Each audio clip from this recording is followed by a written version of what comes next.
Jansatta dictation गति 100 शब्द प्रति मिनट। डिक्टेशन स्टार्ट होगी 3 सेकंड बाद।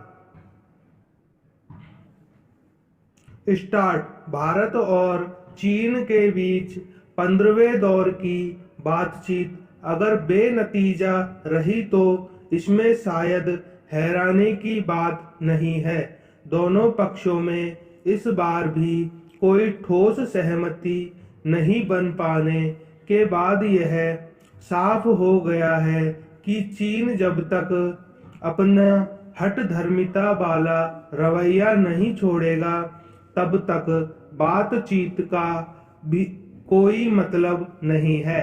इस साल जनवरी में 14वें दौर की वार्ता का भी हश्र यही हुआ था।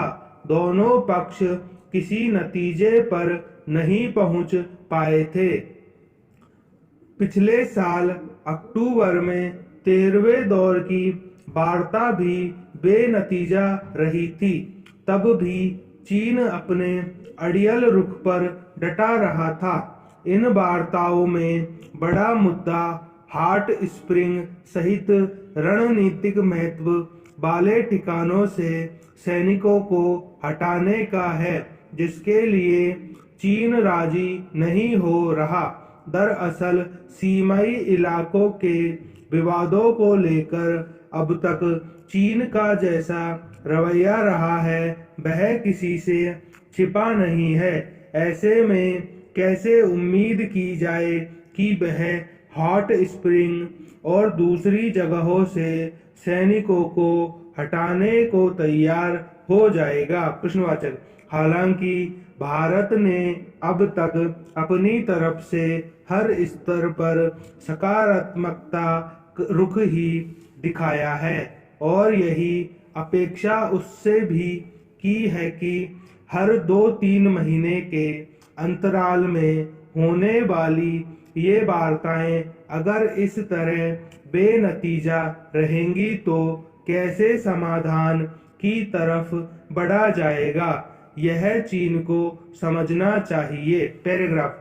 विवाद खड़े करना, उन्हें बनाए रखना और पड़ोसी देशों को धमकाते रहना चीन की पुरानी रणनीति है।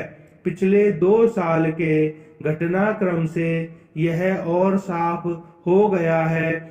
गलवान घाटी को लेकर पहले कभी विवाद सामने नहीं आया था, लेकिन जून 2020 में गलवान घाटी में चीनी सैनिकों ने भारतीय सैनिकों पर हमला किया, जिसमें भारत के 24 जवान शहीद हो गए थे। फिर उसने इलाके में अपना सैन्य जमावड़ा बढ़ाना शुरू कर दिया। आज भी वास्तविक नियंत्रण रेखा के पास उसके करीब 60,000 सैनिक डटे हैं। पिछले साल कई दौर की वार्ताओं के बाद कुछ जगहों से उसने अपने सैनिक इसलिए नहीं हटाए कि वह मामले को खत्म करना चाहता है, बल्कि पूर्वी लद्दाख में भारत की सैन्य तैयारियों से उस पर दबाव बना था और अमेरिका जैसा देश भी भारत के साथ आ खड़ा हुआ था।